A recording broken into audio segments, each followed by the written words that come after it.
नमस्कार दोस्तों, मेरा नाम है डॉक्टर पुनीत। कई बार दवाई लेने के दौरान भी और सारी चीज़ों के परहेज करने के दौरान भी, यानी हम सब कुछ सही करते हैं, उसके बाद भी हमारी बीमारी दवाई लेने की अच्छी से अच्छी दवाई लेने के बाद भी बीमारी ठीक अच्छे से नहीं हो पाती, या तो बिल्कुल ठीक नहीं हो पाती या थोड़ी सी कसर रह जाती है। तो हम उन सभी परहेजों के बारे में बात करेंगे। यानी कुल मिला के आपको अलग अलग से 100 वीडियो देखने की जरूरत नहीं पड़ेगी। 100-200 वीडियो का निचोड़ एक ही लंबी वीडियो में आपके सामने आ जाएगा और आपको काफ़ी हद तक सारी बातें समझ में आ जाएंगी, जिससे कि आपको दैनिक दिनचर्या में होने वाले फॉल्ट्स को आप कैसे ठीक कर सकते हैं। तो उसमें सबसे पहले मरीज़ क्या करता है गड़बड़, कि उसके खाने पीने में दिक्कत होती है। खाने पीने के ऊपर अगर हम बात करें तो जैसे कई लोगों की आदत है कि सिर्फ रोटियों के पीछे ही पड़े रहते हैं, यानी एक ही गेहूं के अनाज के पीछे ही पड़े रहते हैं। हमारा जो डाइजेस्टिव सिस्टम है वो मौसम के हिसाब से होता है। जैसे गेहूं एक ठंडा खाना में आता है, उसकी तासीर ठंडी है, तो सर्दियों में जैसे बाजरा अपने आप आ जाता है। तो सीजनल अनाज होना चाहिए। और मान लीजिए कि आपको गेहूं ही खाना है, तो आप जैसे चमासा का जब टाइम है, यानी बारिश का जब समय है, तो उस टाइम पे चने की मात्रा उसके अंदर डाल दीजिए। कोशिश करिए कि 2 या 3 अनाज आपकी रोटियों के अंदर है तो अच्छी बात है। दूसरा, एक टाइम आप जौ या फिर चावल का सेवन भी जरूर करें, क्योंकि जैसे जौ या चावल क्या कि उसके अंदर आपको इतना ज़्यादा पेट को मेहनत ज़्यादा नहीं करनी पड़ेगी पचाने के लिए। और जो हम खाना जितना भी खाते हैं, जैसे आप गेहूँ खाते हैं, चना खाते हैं, बाजरा खाते हैं, ये जब हम इसका आटा बनाते हैं तो आटा मोटा होना चाहिए उसका। और उसके अंदर जैसे हम तवे पे रोटियां जब सेकते हैं तो ये रोस्टेड अनाज में आता है। दोस्तों, हमें रोस्टेड अनाज को कम खाना चाहिए, एक ही बार दिन में खाना चाहिए। हमें उसको कोशिश करनी चाहिए कि दलिया फॉर्म में या बॉयल्ड फॉर्म में, जैसे इसको बाकली कहा जाता है, गाँव की भाषा में बाकली हम कहते हैं। यानी 2-3 अनाजों को डायरेक्ट आप भिगो, अगले दिन आप उनको उबाल के उसके अंदर जो आपने प्याज टमाटर जो भी डालना है, सलाद के तौर पे सब्जी जो भी डालने हो आप डाल के खाओ। यानी बॉयल्ड अनाज को प्राथमिकता, आप बॉयल्ड अनाज को प्रायोरिटी आपने देनी है। तो उससे क्या कि आपका डाइजेस्टिव जो जूस है वो अच्छे से बनेंगे और अच्छे से डाइजेशन आपका प्रॉपर हो जाएगा। क्योंकि कई बार डाइजेशन होने में ही 6-7 घंटे पेट को लग जाते हैं खाने में, तो हमें दवाइयाँ अच्छे से काम नहीं कर पाएंगी।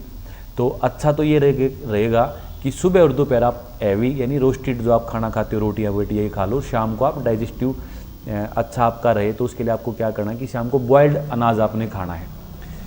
अगली बात ये है कि जैसे हम डाइट में कई बार क्या करते हैं कि शाम को हम कहीं भी जाते हैं, जैसे शादियों में चले गए या फिर आसपास कहीं फास्ट फूड हमने खा लिया, तो उसके बाद भी लोगों को ये रहता है कि ये फास्ट फूड तो हमने खा लिया, अब खाना भी खा ले।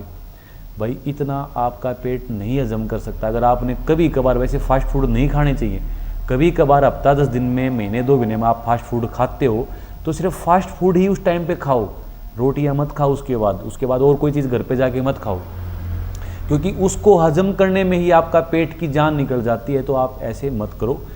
अगली बात यह कि कई लोगों के दिमाग में आता है कि पानी, डॉक्टर ने मुझे कहा था, मैंने किसी वीडियो में देखा था कि पानी बहुत ज़्यादा पीना चाहिए, और स्पेशली अंग्रेजी डॉक्टर तो बहुत ज़्यादा पानी पीने की कहते हैं। तो उस चीज़ को मैं थोड़ा इम्प्रूव कर देता हूँ। जो सुबह हम जब उठ के पानी पीते हैं तो उस टाइम पे आप 1 गिलास की प्यास है तो आप 2 गिलास 2.5 गिलास पी सकते हो। यानी सुबह का पानी आप ज़बरदस्ती पी सकते हो। दिन में या शाम को या रात को जितनी प्यास है उतना ही पानी पियो। कई लोगों की प्यास ज़्यादा होती है, ज़्यादा पियो। कई लोगों को पूरा दिन में अगर 2 गिलास की प्यास लगती है ना, तो 2 गिलास ही पियो, ज़्यादा मत पानी पियो। क्योंकि हर इंसान की एक अलग अलग प्रकृति है, ज़्यादा पियोगे तब भी नुकसानदायक होता है। कई लोगों को रहता है कि जी तांबा का पानी पीता हूँ मैं, बहुत अच्छा पानी होता है। भाई, एक्सेस का तांबा का पानी भी आपके अंदर कॉपर पॉइजनिंग नाम की बीमारी क्रिएट कर सकता है, जो किडनी के लिए घातक होती है।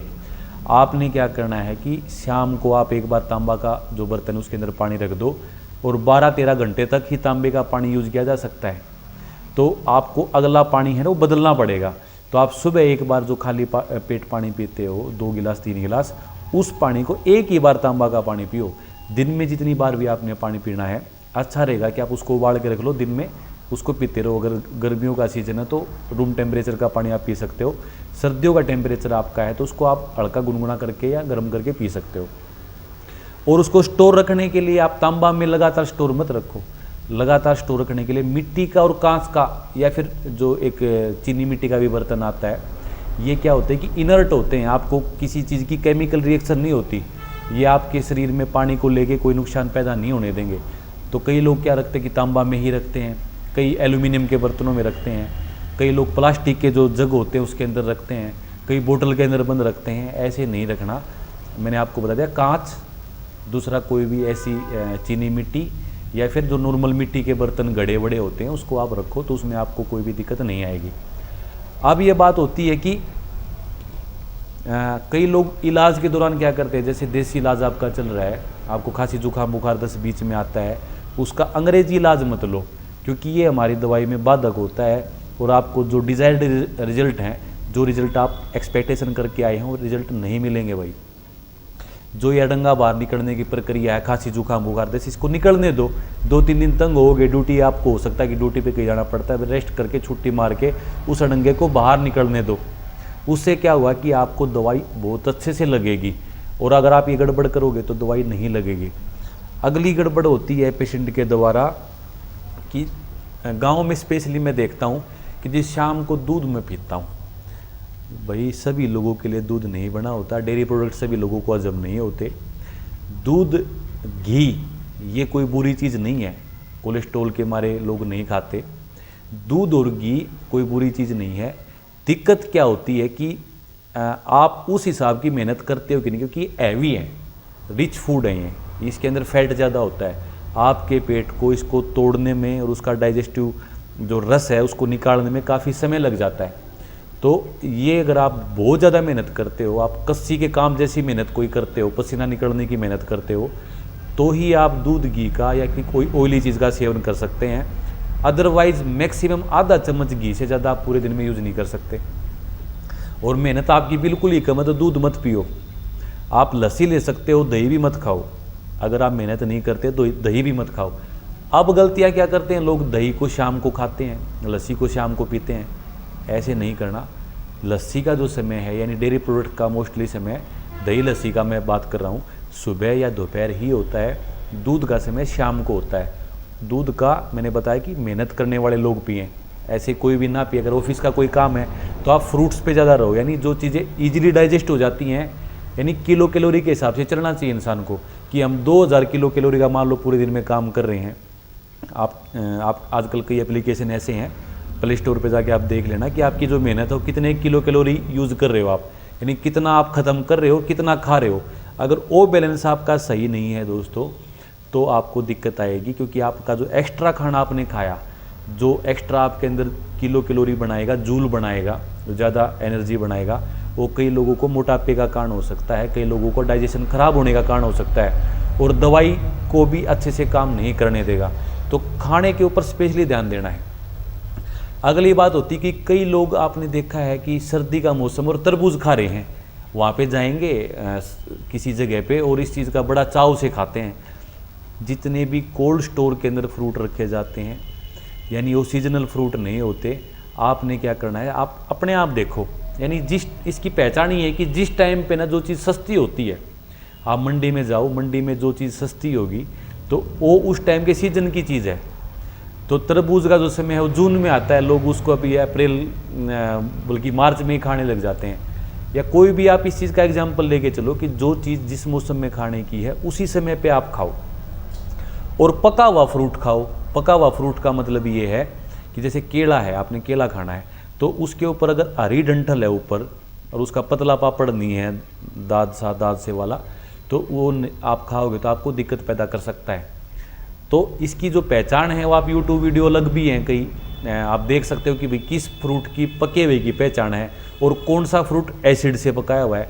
तो एसिड से बने हुए फ्रूट मत खाओ। कई लोग गुड़ खाते हैं और ये सोचते हैं भाई हम मीठा मतलब चीनी नहीं खा रहे, तो भाई चीनी से ज़्यादा कई बार गुड़ नुकसान कब कर सकता है, जब उसके अंदर मीठा सोडा उन्होंने ज़्यादा डाल दिया, केमिकल उसको साफ़ करने के लिए ज़्यादा डाल दिया। तो ऐसी जगह से आप गुड़ खरीदो जहाँ से आपको पता है कि भाई ये लोग केमिकल नहीं डाल रहे। दूसरा क्या है कि सबसे अच्छा तरीका है, अगर आपने मीठी कोई चीज़ खानी है तो आप इस्तेमाल करो जो मोटी मिश्री होती है, उसको आप पाउडर बना के रख लो। जो गांठ वाली और जो धागे वाली मिश्री है उसकी आप पाउडर बना के रख लो, उसको मीठे के तौर पे आप यूज़ करो। जहाँ पे आपको नमक की ज़रूरत पड़ती है, कई लोग सफ़ेद नमक, आयोडीन ज़्यादा, जैसे उसके अंदर आयोडीन डाल देते हैं, और आपको दिखाते हैं कि भाई आयोडीन वाला नमक खा आपको थायराइड नहीं बनेगी। ऐसा कुछ नहीं है, आयोडीन और भी बहुत ज़्यादा सारे खानों के अंदर आपको होता है। तो आपने क्या करना कि सिर्फ और सिर्फ सेंधा नमक का या काला नमक का यूज़ करना है। तो क्या होगा कि नमक से संबंधित कोई बीमारी आपको नहीं होगी। ये सारे भ्रम फैला रखे हैं तो दुनिया के अंदर। अब बात आती है कि किस टाइम पे खाना चाहिए। कई लोग 11 बजे रात को, 12 बजे जी ड्यूटी से मैं आता हूँ जब खा लेता हूँ। सबसे अच्छा तरीका क्या है कि सनराइज़ यानी सूर्योदय, और जब आपका सूर्य बिल्कुल शिखर में होता है तो उस टाइम पे आपका हार्ड खाना भी पच जाएगा, क्योंकि उस टाइम पे हमारी जो जठराग्नि है, खाना पचाने का जो अंदर हमारे सिस्टम बना रखा है भगवान ने, वो बहुत अच्छे से पका सकता है, उसको पचा सकता है। तो जब सनराइज़ है, सूर्योदय से लेके सूर्यास्त के समय में खाना, ये आपने सुन भी रखा अच्छे से। तो सूर्योदय से सूर्यास्त के बीच के पहले और बाद में आप कोई भी हैवी खाना ना खाएं। अगर बाई चांस आपको खाना भी है तो आपने क्या करना है कि जो शाम का समय है उसके बाद भी भूख आपको लगती है तो दूध पी सकते हैं, लिक्विड कोई सूप पी सकते हैं।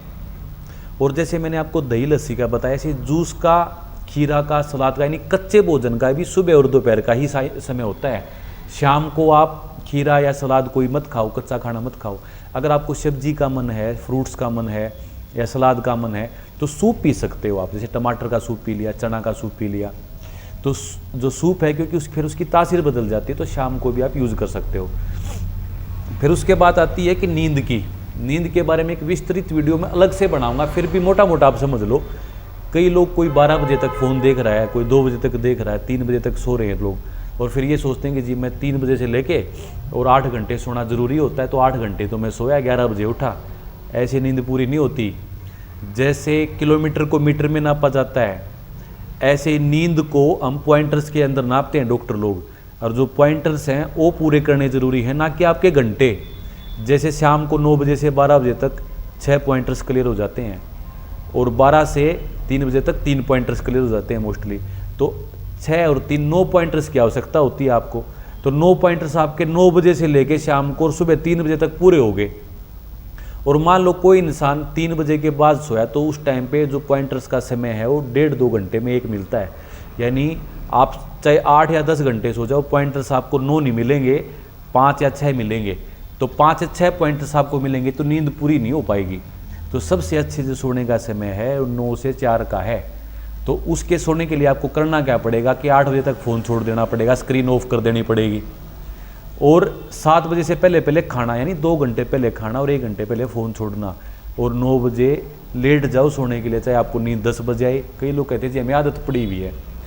एक दिन आप क्या करो कि सुबह 5-6 बजे उठ जाओ, और उस दिन ज़बरदस्ती उठना पड़ेगा, क्योंकि एक दिन तो नींद आपको ख़राब करनी पड़ेगी। 1-2 दिन अगर आप ऐसा करते हो तो आपको शाम को ऑटोमेटिकली एक खास टाइम पे नींद आने लग जाएगी जो आप चाहते हो। तो आदत बनानी पड़ती है, ऐसे बहाने से बात नहीं बनती। नींद को सही समय पे ही लेना ज़रूरी है, तब वो पूरी होगी, चाहे वो कम घंटे की हो। कम घंटे और ज़्यादा घंटे से कोई फ़र्क नहीं पड़ता, सही समय पे नींद ली हुई का फ़र्क पड़ता है। तो अगली बात आती है एक्सरसाइज की। जब हम पैदल चलते हैं, एक्सरसाइज का मतलब मैं ये नहीं कह रहा कि आपको जिम में जाके बॉडी बनानी है। एक्सरसाइज का मतलब ये है कि आपका जो वात पित्त कफ है वो सामान्य रहे। जैसे अगर हम आलसी रहेंगे, ज़्यादा नहीं चलेंगे या ज़्यादा एक्सरसाइज का काम नहीं करेंगे तो वायु जमा होने लग जाती है, कफ जमा होने लग जाता है। और हम एक्सरसाइज अगर करेंगे तो वायु और जो आपका कफ है वो फट जाता है, और वो लेटरिन के रास्ते, पेशाब के रास्ते, पसीने के रास्ते बाहर निकल जाता है, डकार के रास्ते या फार्टिंग के थ्रू, आपका पाद के थ्रू निकल जाता है। तो आपने क्या करना है कि इस चीज़ को मेंटेन करने के लिए शाम को तो खाना खाने के बाद इवनिंग वॉक होता है, और सुबह आपका खाना खाने से पहले होता है। और कई लोग कहते हैं कि मैं 2-3 चक्कर पार्क के काट लेते, उससे कुछ नहीं होना। कम से कम जो एक मान लो बूढ़ा आदमी है तो 5 किलोमीटर उसके लिए ज़रूरी है, और ज़्यादा से ज़्यादा तो चाहे कितने भी हों पर 8 या 9 किलोमीटर मिनिमम। अगर आप ज़्यादा हैवी एक्सरसाइज नहीं करते तो इतना पैदल चलना ज़रूरी है, 8 किलोमीटर का। ज़्यादा चलो तो बहुत अच्छी बात है, तो आप उसको 2 पार्ट में डिवाइड कर सकते हो, सुबह का और शाम को। तो सुबह आप 5-6 किलोमीटर चल लो, शाम को 2-3 किलोमीटर चल लो, खाना खाने के शाम को बाद, और मैंने आपको पहले की बताई है। अब बात आती है कि जी हमारे पैरों में दर्द हो जाता है, इतना लंबा चला नहीं जाता।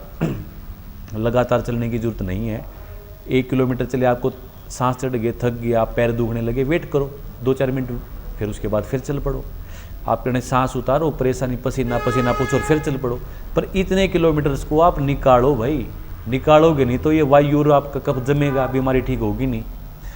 यानी सारी चीज़ें दवाइयों से ठीक नहीं होती, कुछ ना कुछ आपके अंदर चेंज होना ज़रूरी है, उसके बाद आपकी बीमारियां फिर कटने लग जाएंगी अंदर से। अब बात आती है कि खाने के अंदर ही कुछ 2-4 बातें रहती तो वो भी बाद में डिस्कस होती जाएंगी बीच बीच में। अब कई लोग कहते हैं कि जी अब मैं तो बड़ा ऑर्गेनिक खाता हूँ, सारी चीज़ें सही खाता हूँ।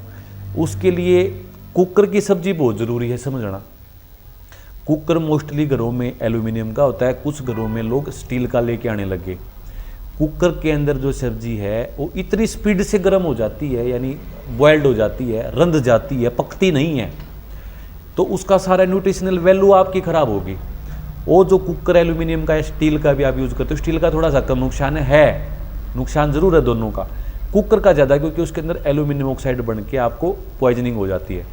तो आपने क्या करना है, कढ़ाई के अंदर खाना बनाना है। जैसे लोहे की कढ़ाई में आप खाना बना सकते हो, पीतल की पहले डेक्सियाँ होती थी, या एल्यूमिनियम को छोड़ के आप किसी भी चीज़ में चले जाओ, बस ऊपर से ज़्यादा बंद नहीं होना चाहिए, थोड़ी थोड़ी हवा से निकलती रहे, ताकि आपका खाना है वो अच्छे से धीरे धीरे करके पके। तेज़ आंच पे खाना मत बनाओ आप, धीमी आंच पे लंबे समय तक आप उसको बनाओ। अगली बात है कि जैसे कई लोग दाल खाते हैं, दाल को शाम को नहीं खाना चाहिए।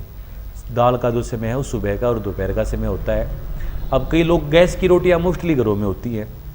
अब वो गैस कैसे बनाती, गैस की रोटियां गैस कैसे बनाती हो मैं आपको समझा देता हूँ। जो जितने भी उसके अंदर जो गैस होती है उसके अंदर मीथेन गैस मिलाई जाती है, आपको सभी को पता है, उसके अंदर ही बदबू आती है। जो आपने देखा हुआ कि गैस खुली रहेगी तो बदबू आती है। अब होता है कि तवे के ऊपर आंच लगती है, उसको बिल्कुल हर जगह पे बराबर आंच लगती है तवे के ऊपर, पर जैसे हम गैस के ऊपर रोटी सेकते हैं ऐसे करके, तो कहीं से तो आंच ज़्यादा लगती है और कहीं से कच्ची रह जाती है रोटी आपकी।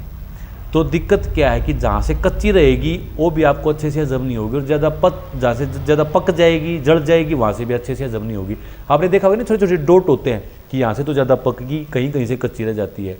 तो अध कच्ची ज़्यादा पकी रोटी आपको गैस बनाएगी, और जो पेट में यानी वायु जो चीज़ बनाएगी वो पेट में रहेगी, जब तक पेट को फुलाए रखेगी, पेट में जलन पैदा कर सकती है, डकारें आएंगी, यहाँ चढ़ेगी तो सर्वाइकल, यहाँ चढ़ेगी तो माइग्रेन। या वो गैस के कारण रोगी हैं बहुत लोग, तो यानी खाने के कारण रोगी हैं, कोई ज़्यादा गड़बड़ नहीं कर रहे, इन छोटी छोटी बातों के कारण रोगी हैं। तो उसका तरीका क्या है, पहली बात तो गैस पे बनाओ ही मत, आपसे अरेंज हो सके तो लकड़ियाँ भी हैं, चूल्हा अपनी छत पे रख लो आप।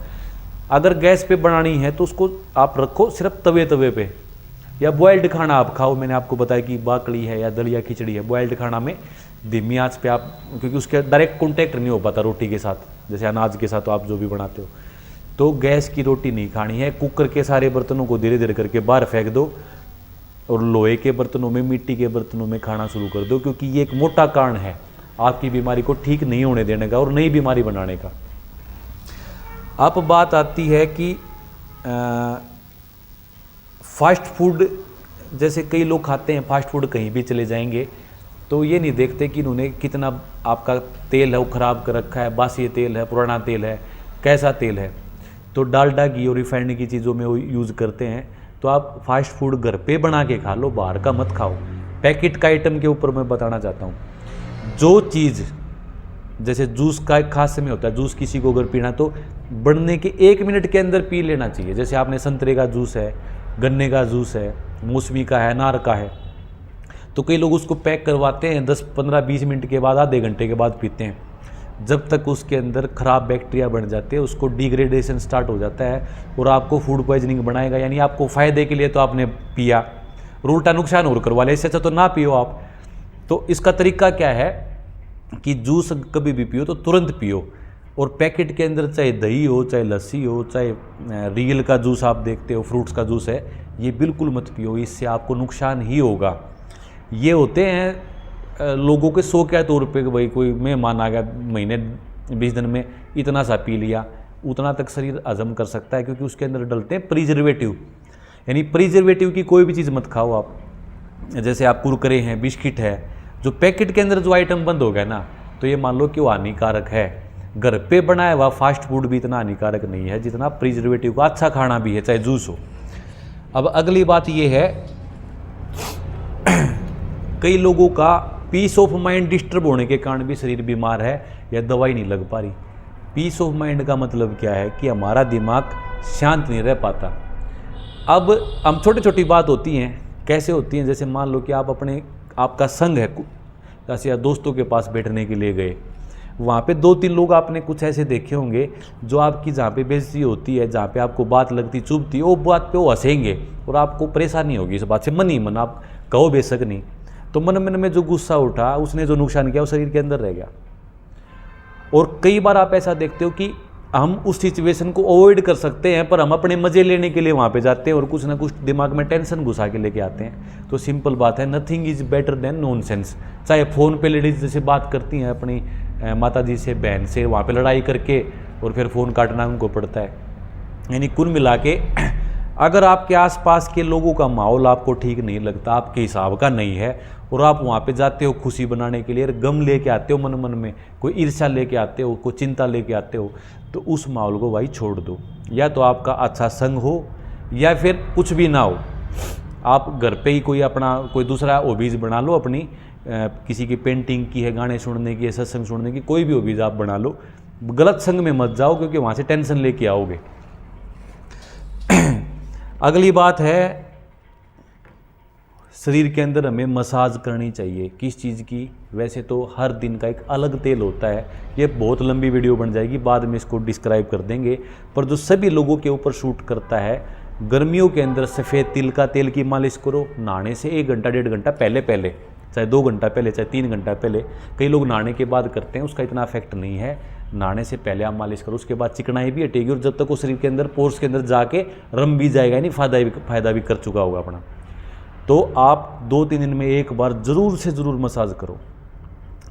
अच्छी बात रहेगी सफ़ेद तिल का तेल की, दूसरा नारियल तेल की, तीसरा जो अपना गाय का देसी घी मिल जाए तो सबसे बेस्ट है, चौथा सरसों के तेल की।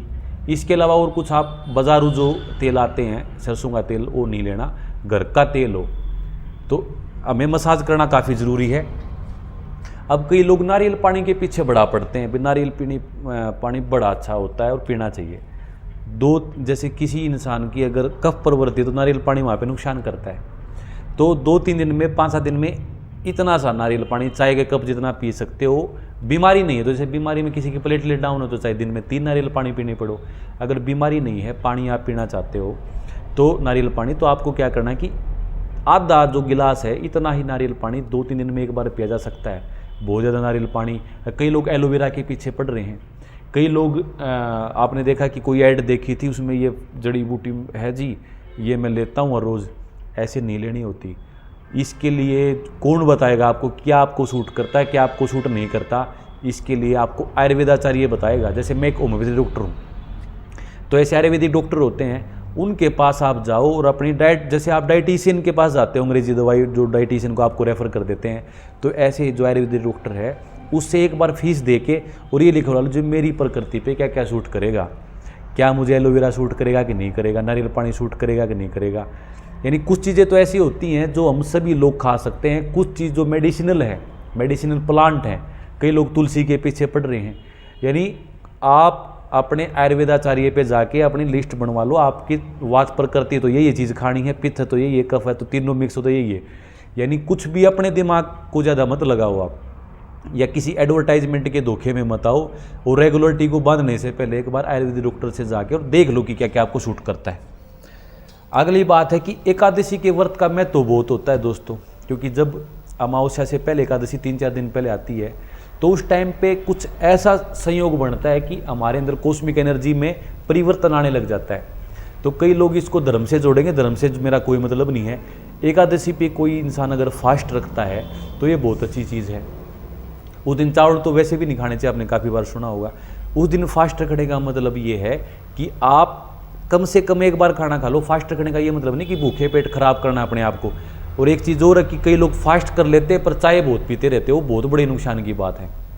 अगर कोई इंसान फास्ट करे और ज़्यादा दिन में 3-4 बार चाय पिए तो फास्ट तो आपका टूट ही गया, यानी जो आपने धार्मिक किसी काम के लिए करा है, साथ में इतना ज़्यादा नुकसान हो जाएगा आप सोच भी नहीं सकते। चाय अगर आपको पीनी पड़ती है तो एक बार बिना दूध की चाय आप बेशक पी लो। और चाय के बारे में अलग से भी मैं आपको बताऊंगा कि चाय दूध की किसी को भी नहीं पीनी होती। सिर्फ और सिर्फ सर्दियों के मौसम में किसी का जुकाम नजला है तो दूध की चाय 1-2 बार ज़्यादा पका के वो भी आधा आधा घंटा चाय को रखा जाता है। ये नहीं कि पानी उबाला फिर उसके बाद थोड़ा दूध उबाल दिया और चाय बन गई, कच्ची चाय है, इससे आपको शरीर में नुकसान होगा। तो सर्दियों के मौसम में मैंने एक एक्सेप्शनल आपको बताया, वो भी पित्त का रोगी नहीं होना चाहिए, कफ का रोगी होना चाहिए, वो चाय पी सकता है। वरना जो ब्लैक टी है उसमें 1-2 ड्रॉप आपने लेमन का डाल लिया तो उससे फिर क्या कि वो नुकसान इतना नहीं करेगी। तो black T, black coffee, green tea, ये सारी टी पी सकते हो। कम से कम भी 14-15 तरह की टी हैं, चाय हैं, और आप बस दूध वाली चाय के पीछे पड़े हो तो दूध की चाय एक बार भी नहीं पीने भाई, सिंपल बात है। अब कई लोग आते हैं कि जी हमारा जो BMI है, बॉडी मास इंडेक्स है, यानी मैं मोटा ज़्यादा हूँ, मैं पतला ज़्यादा हूँ, इस भड़क को लेके दवाई खाते रहते हैं, उससे कुछ नहीं है। मैं आपको कारण बताऊंगा। जैसे आपने कई बार देखा, मैंने भी लोगों में देखा है कि कोई इंसान पतला है पर उसकी सारी एक्टिविटी ठीक है, वो ढंग से उसका दिमाग काम कर रहा है, ढंग से उसका शरीर काम कर रहा है, शरीर के टेस्ट करवाए तो सारी चीज़ें ठीक है। तो जो BMI के अकॉर्डिंग ज़्यादा भी हो वेट आपका, अगर आपका मान लो 70 किलो वेट आपका नॉर्मल होना चाहिए, 80 किलो वेट है, 90 किलो वेट है, कोई बड़ी बात नहीं है। आपके सारे फंक्शन अगर ठीक हैं तो भाई किसी की हड्डी जो हड्डियाँ हैं उनकी बोन डेंसिटी ज़्यादा होती है, मांसपेशियाँ ज़्यादा गिर जाती हैं। तो हर इंसान की संरचना भगवान ने अलग अलग बना रखी है। ज़्यादा डॉक्टरों के बकावे में मत आओ कि आप पतले हो, ओबीज हो, मोटे हो, इनसे कुछ नहीं होता। अगर आप पतले हो, आपका खून पूरा है, दिमाग आपका ठीक काम कर रहा है, सारे काम आप ठीक काम कर रहे हो, अपने शारीरिक भी है, मानसिक भी हैं, तो कोई पतला मोटा नहीं होता। मोटे होने की और पतले होने की दवाइयों के चक्कर में हर्बल प्रोडक्ट है, फलाना प्रोडक्ट है, भाई कुछ नहीं है, ये अड़ंगा है। आप ये करके देख लो, एक तो आपको साइड इफेक्ट आएंगे, कभी आजमा के देख लेना। कई लोगों को ये होता है कि जी मैंने तो देखा था, मेरा तो 120 मतलब होना चाहिए आपका शुगर, 120 BP होना चाहिए, ये इतना होना चाहिए, रेफरेंस वैल्यू के हिसाब से चलते हैं। ये रेफरेंस वैल्यू अंग्रेजी डॉक्टरों ने 50 बार बदल ली पहले। अगर आपके सारे फंक्शन ठीक हैं तो ज़्यादा रिपोर्टों के चक्कर में मत पड़ो। आपको टाइफाइड पॉजिटिव आया है और आपको टाइफाइड के कोई लक्षण नहीं है तो कुछ नहीं है टाइफाइड टूफाइड, तो रिपोर्टों के चक्कर में या जो उन्होंने मापदंड सेट कर रखे अपने उन पैमानों के चक्कर में ज़्यादा मत पड़ो।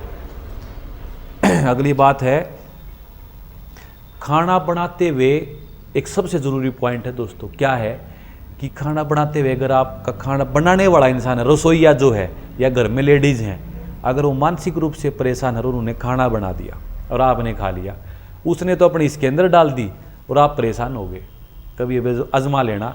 अगर किसी का दिमाग सेटिंग में नहीं है उस टाइम पर, उसने खाना परोस दिया, आपको बना के दे दिया, तो आप बीमार हो जाओगे, दवाई काम नहीं करेगी। उस चीज़ का तरीका क्या है कि आप जो खाना बनाने वाले उससे पूछ लो कि जी आपका मूड ठीक है, स्वस्थ चित्त और मन है, मन स्वस्थ है, खुश है तो खाना बना, वरना भाई बेशक रहने दे, मैं अपना खुद बना के खा लूँगा। और सबसे अच्छा तो ये रहेगा कि अगर आप मान लो मुसलमान हो तो अल्लाह का नाम लेते लेते बनाओ, राम का नाम, भगवान का नाम, जो भी आप भगवान जिसको मानते हो, गुरु मानते हो, यानी पॉजिटिव एनर्जी दिमाग में लगातार चले। ये नहीं कि खाना बनाए हो, राम राम भी कर रहे हो और पड़ोसी मेरा ये उठा ले गया, मेरी सास ने मेरे ये आज ताना मारा था, मैं देखूंगी उसने। और लेडीज़ में स्पेशली पीरियड्स के टाइम पे खाना आप उस टाइम पे बाहर से कहीं अरेंज करो या खुद बनाओ। पीरियड्स के टाइम महिलाओं का जो दिमाग है वो इरिटेट होता है, चिड़चिड़ा होता है, उसके दिमाग में 50 बात, मूड स्विंग्स होते हैं, तो उस टाइम पे महिलाओं से खाना उस टाइम पे आप बचो।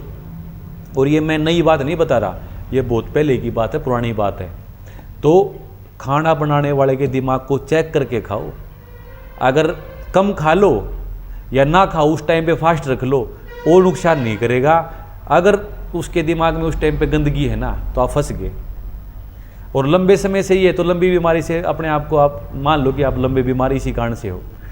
अगली बात आती है फर्मेंटेड फूड। फर्मेंटेड का मतलब है डोसा, इडली, आपने देखा है साउथ के लोग खाते हैं फर्मेंटेड फूड, पहले हम भी खाते थे। शाम की खिचड़ी जो थी वो सुबह खा लेते थे, वो थोड़ा फर्मेंट हो जाती थी, बहुत जल्दी से दही के साथ खाते थे और हजम हो जाती थी। दूसरा तरीका क्या करते थे लोग, जो शाम को दूध होता था, कच्चा दूध, दारो उष्ण दूध बोलते हैं उसको, जो तुरंत निकला हुआ जो दूध है, थोड़ा थोड़ा नुआया जो होता है, गुनगुना होता है, उसके अंदर लस्सी डाल देते थे, या जो दार मार देते थे लस्सी के अंदर ही, गोजी कहते थे उसको आयुर्वेद में रिसाला बोला जाता है। वो फर्मेंटेड किया जाता है उसको, आपके जो दूध के प्रोडक्ट्स को। यानी आप कहीं भी डोसा इडली की नेचुरल प्रक्रिया जलेबी भी पहले माट लगाते थे लोग, आजकल तो बस तुरंत उसके अंदर इनो विनो डाल लिए, तुरंत उसको बना कर आपको दे दिया, परोस दिया। ये सारे फर्मेंटेड फूड है दोस्तों। तो इनका क्या करना होता है कि आप सीखो यूट्यूब से कि भाई फर्मेंटेड फूड कैसे बनते हैं, क्योंकि आपकी सेहत के लिए बहुत अच्छा है, गट हेल्थ को बहुत अच्छा बना देगा आपको, और इतना अच्छे से हजम होगा, पेट में कोई तकलीफ नहीं रहेगी। पेट में तकलीफ नहीं रहेगी तो सारे शरीर में तकलीफ नहीं रहेगी। तो इसलिए क्या करना है, प्रायोरिटी दो आप किस चीज़ को, फर्मेंटेड फूड को। फर्मेंटेड फूड आप सर्च कर लेना यूट्यूब पे कि कैसे कैसे और कौन कौन से है, और नेचुरल प्रोसेस क्या है। तुरंत इनो वाला या जो सोडियम बाइकार्बोनेट जो मीठा सोडा डालते हैं, ये वाला नहीं होना चाहिए, नेचुरली तरीके से फर्मेंट होना चाहिए। अब बात करते हैं कि भाई मानसिक जो परेशानी है उस टाइम पे भी पेशेंट ठीक नहीं हो पाता, तो उसको मेंटेन करने के लिए क्या करें। कई बार आदमी सही खाता पीता भी है और उसका माहौल भी ठीक होता है, क्योंकि जो अपना मन है उसकी एक आदत होती है, जैसे पानी की आदत है ऊपर से नीचे पड़ना, तो मन की आदत है गलत चीज़ों में जाना। गलत का मतलब चिंताओं में ही जाएगा, आगे की कोई प्लान करेगा, गलत चिंता करेगा, गलत दुख मानेगा, रिमोर्स करेगा, मतलब जैसे किसी भी चीज़ का जैसे उसको रिग्रेट रहेगा, दिमाग में पश्चाताप करेगा। तो इन चीज़ों से बचने के लिए आपको फिलोसफिकल ज्ञान होना चाहिए। कैसे होना चाहिए, आपके सामने मान लो सांप है, तो या तो आपको सांप के प्रति डरना हो, तब आपका हार्ट बीट नहीं करेगा, आप डरोगे नहीं, या आप सपेला हो, यानी आपको सपेला बनना पड़ेगा। चीज़ों का यथार्थ ज्ञान, सही ज्ञान होना चाहिए कि ये चीज़ असली में भड़क लेने की है कि नहीं है। उसके लिए स्वाध्याय करना ज़रूरी है, यानी 1-1.5 घंटा कम से कम आपको एक अच्छी किताब, मैं ये नहीं कह रहा कि फलाने धर्म का फलाना गुरु का नाम लो, आप भगवत गीता पढ़ो, या आप मुसलमान हो तो कुरान पढ़ो, या आप एक शिव खेड़े की बुक है सफलता आपकी, मैंने पहले पढ़ी थी, काफ़ी अच्छी बुक है। जो भी आपको पसंद है, एक ऐसी बुक हो जो आपके दिमाग में पॉजिटिविटी को भर दे। और ये नहीं कि आज पढ़ लिए 10 दिन के बाद पढ़ी, कोई फ़र्क नहीं पड़ेगा, दिन में एक बार पढ़नी पड़ेगी, ताकि आपको चीज़ों के प्रति या रोज़ मैच्योरिटी आ जाए। आपने ये देखा हुआ कि एक टाइम पे आपका अगर कोई खिलौना छीन लेता था ना, छोटी मोटी कार छीन ली, तो आप रोते थे, और आज आपके 20 रुपये अगर गुम हो जाए तब भी कोई फ़र्क नहीं पड़ता है, क्योंकि समझ आ गई। तो समझ आनी चीज़ों की बहुत ज़रूरी है, तब हमें दुख कम होता है। और समझ आने के लिए हमारे धार्मिक ग्रंथ भरे पड़े हैं, कोई सत्संग सुनो, कोई भी आप स्वाध्याय, कोई भी अच्छी किताब आप पढ़ो। आजकल एक एनर्जी ड्रिंक और बहुत चले हुए हैं कि जी मैंने रेड बुल पी थी, मैंने हेल पी थी, स्टिंग पीते हैं लोग, उसके अंदर इतना कैफीन होता है दोस्तों, और पता नहीं क्या क्या प्रिजर्वेटिव होते हैं, और उसके नाम पे विटामिन डला हुआ है, जिसके अंदर फलानी चीज़ डली हुई है, कुछ नहीं है, अड़ंगा है, प्योर अड़ंगा है। यानी कोई भी एनर्जी ड्रिंक पीनी है तो घर पे बना के पी लो, जैसे कांजी है, फर्मेंटेड ड्रिंक है आपकी, फर्मेंटेड आप कोक भी बना सकते हो घर पे। फर्मेंटेड कोक का मतलब वो प्रोसीजर आप वीडियो में आप ढूंढोगे तो मिल जाएगा, हम भी बनाएंगे, आगे आगे आपको दिखाएंगे कि कैसे कैसे बनती है। यानी जो सोडा वाटर आप पीते हो, कोई भी कोल्ड ड्रिंक पीते हो, घर पे बन सकती है, और उससे ज़्यादा अच्छा टेस्ट होगा और उससे ज़्यादा हेल्दी होगी। इन्होंने तो प्रिजर्वेटिव डाल दिया ताकि ख़राब ना हो, उसके अंदर बहुत ज़्यादा शुगर डाल दी ताकि मीठी बन जाए, और उसके अंदर नेचुरल चीज़ें कोई नहीं डालते हो। तो इसलिए जो कोल्ड ड्रिंक है, या मैंने आपको अभी बताया रेड बुल की जैसी चीज़ें हैं, ये चीज़ें नहीं लेनी। अगली बात है कि दवाई के दौरान आदमी क्या सोचता है कि जो होम्योपैथी दवाई चल रहे हैं, और प्याज और लहसुन का बहुत पूछते हैं। प्याज और लहसुन से जो बनी हुई दवाइयाँ हैं, सिर्फ उनको हम परहेज बताते हैं, यानी आपको जिस टाइम पे आप आते हो उस टाइम पे अलग से बता देंगे। अगर आपका होगा तो 100 में से 1 आदमी को बताना पड़ता है कि जी आपको प्याज और लहसुन नहीं खाने, वरना सभी लोगों को ये बात नहीं बतानी पड़ती। जो ज़रूरी है वो बात आपको पहले ही बता दी जाएगी। होम्योपैथी दवाई खाते खाते प्याज लहसुन खाया जा सकता है।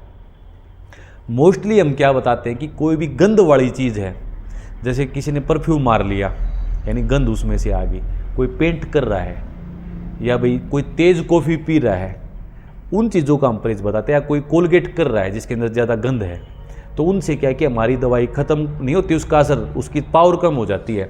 तो यानी तेज़ गंध वाली चीज़ों से बचना है। लहसुन को थोड़ा सा आप हल्का सा स्टीम कर लो, या थोड़ी सी देर पानी में छोड़ दो, उसके बाद खा लो। लहसुन तो वैसे भी कोई कच्चा नहीं खाता, डायरेक्ट उसमें ही खाते हैं लोग, यानी गंध उसकी थोड़ी सी कम कर दो, उसके बाद बेशक खा लो, उसका कोई खास परहेज नहीं होता। अब कई लोग धर्म के मारे या किसी भी चीज़ के मारे फास्टिंग बहुत करते हैं, व्रत बहुत करते हैं।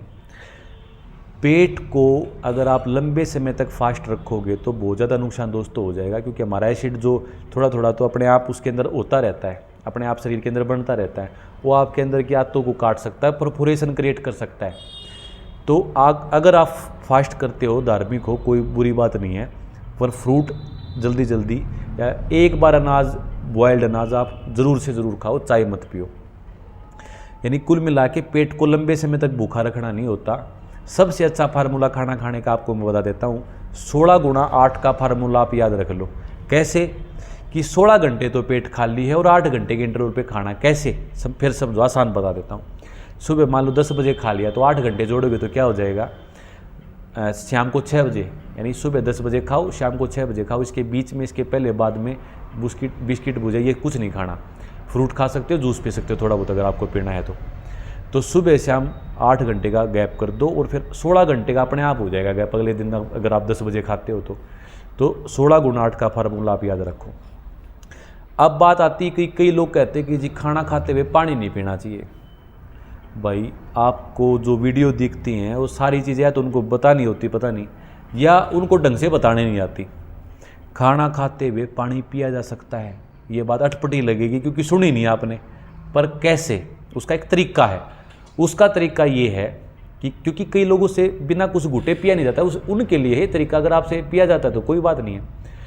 तो आपने क्या करना है कि जैसे कोई रोटियां खा रहे हो, आप 3 रोटियां खा रहे हो, तो मोस्टली दूसरी रोटी के दौरान आधा गिलास यानी चाय के कप जितना आप पानी गुनगुना करके पी लो। यानी बीच में लास्ट की बाइट और पहली बाइट के दौरान इतना मत पियो, बीच में आप पानी बेशक से पी लो। अगर आप लस्सी दही के साथ नहीं खाते तो आपने क्या करना है कि खाना खाने से आधा घंटा पहले मत पियो, खाना खाने के 1 घंटे के बाद पानी आप बेशक पी लो। तो ये गैप के साथ बीच में थोड़ा सा पानी पिया जा सकता है, क्योंकि अगर कई लोग सूखी सब्जियां खाते हैं, सूखी चीज़ें खाते हैं, तो उसको डाइजेस्ट करने के लिए पानी की भी दोस्तों आवश्यकता है। तो अगर आपकी जैसे सब्जी में पानी ज़्यादा है तो फिर पानी पीने की कोई ज़्यादा ज़रूरत नहीं है। पर अगर आप सूखा खाना खा रहे हो तो ज़रूर से ज़रूर थोड़ा बहुत पानी पियो ताकि इजीली डाइजेस्ट आपको हो जाए।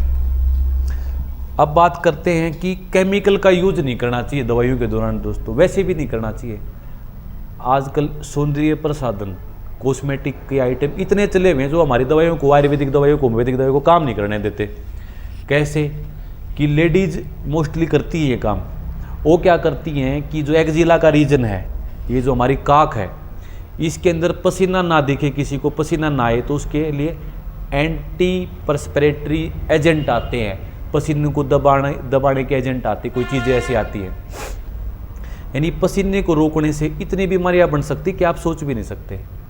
तो इससे अच्छा है कि आप कोई कपड़े ऐसे पहनो या कुछ दूसरा जुगाड़ कर लो अपना, कोई ऐसी चीज़ या ज़्यादा गंदगी चीज़। मुंह पे कई लोग आपने देखे होंगे कि कुछ भी नहीं लगाते, उनके फेस काफ़ी चमकते हैं, और कुछों के फेस सब कुछ लगाने के बाद भी नहीं चमकते, वो अलग से पता लग जाएगा इसने मेकअप कर रखा है। मेकअप के सारे आइटम बेकार है, चाहे लिपस्टिक हो, चाहे फेस पे लगाने का हो, चाहे कोई साबुन ऐसी हो जो खुशबू पैदा करती है। और मुल्तानी से नहाने के अलावा कोई ऐसी साबुन नहीं बनी जो बहुत अच्छे से साफ करते, जागे तो नहीं आते। मुल्तानी आपने यूज कर ली तो भाई वो बुलबुले नहीं उठते, बस उससे इतना है कि साफ तो उससे ज़्यादा करती है वो। शैम्पू में जाग उठा रहे हैं लोग, फिर उनको लगता है कि हाँ भाई अब धो गया।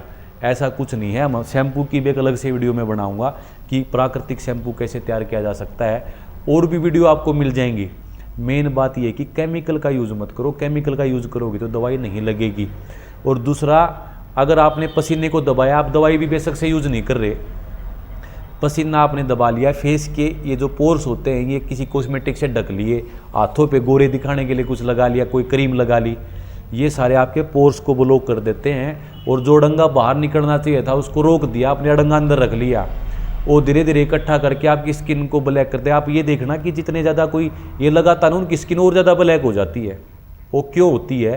क्योंकि आपने अड़ंगा निकलने नहीं दिया। तो फेस पे लगाने के लिए हम कुमकुमादी तेल बताते हैं कि भाई आपने लगाना है, भाई आपकी ऑयली स्किन नहीं है, किसी की सूखी स्किन है, भाई ठंड से बचाना, गर्मी से बचाना है, तो एक कुमकुमादी तेल आता है, लिख लो आप उसको, बैद्यनाथ कंपनी या कोई भी कंपनी का ले लेना, तो ये लगा सकते हो। और नहाने के लिए साबुन की बजाय आप मुल्तानी का ज़्यादा से ज़्यादा यूज़ करो। और नहाने से आधा घंटा 1 घंटा पहले तेल की मालिश मैंने बताया था, तो सिर में भी तेल आप लगा लो और उसके बाद नॉर्मल जो आपकी मुल्तानी है उसे 2-3 बार में धो जाएगा, इतना ही फ़र्क पड़ेगा, पर वो सारा तेल उतर जाएगा, चिकनाई नहीं रहेगी। अब बात करते हैं कि क्योंकि एक चीज़ तो होती नहीं बीमारी के लिए जिम्मेवार, 50 चीज़ें हैं, तो सभी के बारे में हम बात कर रहे हैं। तो दिन में नंगे पैर जरूर चलना चाहिए दोस्तों, क्योंकि जो भी हमारे शरीर के अंदर फ्री रेडिकल्स की एनर्जी बनती है, कोई किसी भी प्रकार की एनर्जी शरीर में जो बीमारी पैदा करती है, वो धरती सोख लेती है। अगर आप पूरा दिन जूते पहने रखोगे, पूरा दिन जुराब या फिर ये चप्पल पहने रखोगे, तो धरती से तो कनेक्शन ख़त्म कर लिया, क्योंकि रात को तो सो जाते हो आप। तो धरती से कनेक्शन को लगातार ख़त्म करना नहीं होता, कम से कम 2 घंटे नंगे पैर, चाहे घर में रहो या अच्छा रहेगा कि आप जब एक्सरसाइज करने आप जाते हो तो उस टाइम पे नंगे पैर आप चलो। थोड़ा मोटी कोई चीज़ चुभती है तो और अच्छा है कि प्रेशर के पॉइंट दबेंगे आपके। तो 2 घंटे नंगे पैर रहना काफ़ी ज़रूरी है और रहना ही चाहिए सभी लोगों को। सर्दियों में जुराब पहन के कर लो, क्योंकि थोड़ा बहुत टच हो जाएगा। अब क्या बात है, कई लोग है ना शादियों में जाते हैं और मीठा बाद में खाते हैं और नमकीन पहले खा लेते हैं, गलत है। आयुर्वेद के अनुसार मीठी चीज़ पहले खानी चाहिए, उसके बाद जो आपने रोटी सब्जी खानी है बाद में खा लो आप। फिर उसके बाद एक जो कुछ चीज़ें हैं जो हमें रेगुलर हम कर सकते हैं, या हमारी दवाई के दौरान मान लो किसी की आंखों में कोई दिक्कत आ गई, नाक में हल्का फुल्का जुकाम या कोई खराटे वराटे आ रहे हैं, तो लोग फिर पूछते जी ये काम करें कि नहीं करें। आँखों में देसी शहद छोटी मक्खी वाला डाला जा सकता है, देसी गाय का घी डाला जा सकता है आँखों में, और कानों में भी और नाक के अंदर भी शहद नहीं, देसी गाय का सिर्फ घी डाला जा सकता है। आँखों में तो दोनों डाले जा सकते हैं, नाक में और कानों में देसी गाय का घी डाला जा सकता है, चाहे आपकी दवाई चल रही है नहीं चल रही है। आप कभी भी एक चीज़ आजमा के देखना, शाम को जब आप सोते हो तो उस टाइम पे आप देसी गाय की घी की 2-2 बूंद टपका के नाक में और सो जाओगे तो अच्छी नींद आएगी। तो इसलिए ये चाहे आप रेगुलर यूज़ कर लो, इसकी कोई दिक्कत नहीं है। जैसे गौमूत्र आप रेगुलर यूज़ कर लो, कोई दिक्कत नहीं है। कुछ चीज़ें तो ऐसी होती है जो हम बिना किसी के परामर्श के भी ले सकते हैं, और कुछ चीज़ें ऐसी होती हैं जो आप बिना परामर्श के नहीं ले सकते। और इन दिन दोनों चीज़ों का समाधान कौन करेगा? आपके आसपास हर जगह पे एक प्राइमरी हेल्थ सेंटर, जैसे सरकारी डॉक्टर ज़रूर मिलेगा, फ्री में आपको बताएगा, कोई पैसे लगाने की ज़रूरत नहीं है। आपने क्या करना है, किसी भी आसपास की आयुर्वेदिक डिस्पेंसरी में आप जाओ, डॉक्टर से मिलो और ये कहो जी मुझे दवाई नहीं लेनी, मैंने सिर्फ मेरी दिनचर्या लिखवानी है आयुर्वेदिक तरीके के हिसाब से। वो भी बेचारा फ्री बैठा टाइम पास हो जाएगा, क्योंकि आयुर्वेदिक के पास तो लोग लास्ट में जाते हैं। तो वो आपको बहुत ढंग से बताएगा, कोई मनाही नहीं करेगा। 5 रुपये की आपकी पर्ची कटेगी, आपका इलाज हो जाएगा करोड़ों रुपए का। तो आपकी आयुर्वेदिक दिनचर्या, किस मौसम में क्या खाना पीना चाहिए, ये सारी लिखवा के लेके आओ, आपको बड़ा फायदा मिलेगा। हो सकता है आपके गाँव में ही हो सकता है 1 किलोमीटर के अंदर अंदर मिल जाएगी आपको ये डिस्पेंसरी जो मैं बता रहा हूँ। अब एक बड़ी गलती और क्या करते हैं लोग कि मलाई जो होती है अपनी जो दूध की, उसको स्टोर करते रहते हैं और 10-12 दिन के बाद इकट्ठी करके घी बना लेते हैं। बहुत बड़ी गलती कर रहे हो आप। मलाई का तरीका बिल्कुल गलत है। सही तरीका क्या है आपका मक्खन निकालना है कि आपको शाम को दही जमा लिया अपने दूध की, क्रीम की नहीं कह रहा मैं, क्रीम की भी जमा लेते हैं कई जने, दूध की दही जमाओ और सुबह अपना कुछ मक्खन निकाल के वो लस्सी यूज़ कर सकते हो आप 2 दिन, और घी चाहे फिर कभी भी यूज़ करो, यानी ताज़ा होनी चाहिए। 8-10 दिन का बासी दूध या बासी मलाई या बासी दही की अगर आपने कोई कर लिया तो पॉइजनिंग क्रिएट कर ली। कई लोग कहेंगे जी घर की बनी हुई है, घर की चाहे हो चाहे बाहर की हो, यानी ताज़ा की ही आप काम करोगे तो फ़ायदा मिलेगा, वरना नुकसान मिलेगा उसका।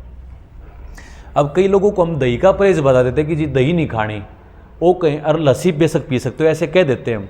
तो लोग क्या करते हैं कि दही के अंदर पानी डाल के लस्सी मान लेते हैं उसको। ये दही पतली दही है भाई, ये लस्सी नहीं है। लस्सी का मतलब है दही के अंदर से मक्खन को खींच लिया, ये है आपकी लस्सी। जो जैसे गांव में लोग बनाते हैं कि पूरा दिन, जैसे दूध को आप उबालो बेशक ना, एक बार उबाल के दही जमा के पूरा दिन उबालने की जरूरत नहीं है, पर दही की लस्सी वो काम करेगी जो उसमें से मक्खन खींची हुई हो। कुछ पॉइंट और रह सकते हैं दोस्तों, एक बार मैं देख लेता हूँ।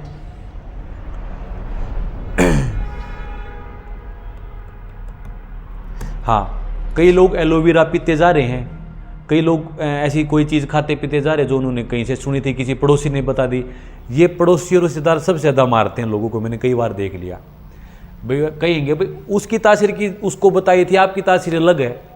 कई लोग सुबह सुबह जी हमने तो वोमिटिंग करनी है, कुंजल क्रिया कर रहे हैं, उसका एक खास समय होता है। तो बिना आयुर्वेदिक डॉक्टर के, मैंने कई बार ये वर्ड यूज़ करा है, उसके बिना आप ये सारी कोई भी क्रिया मत यूज़ करो, कोई भी चीज़ खाओ मत।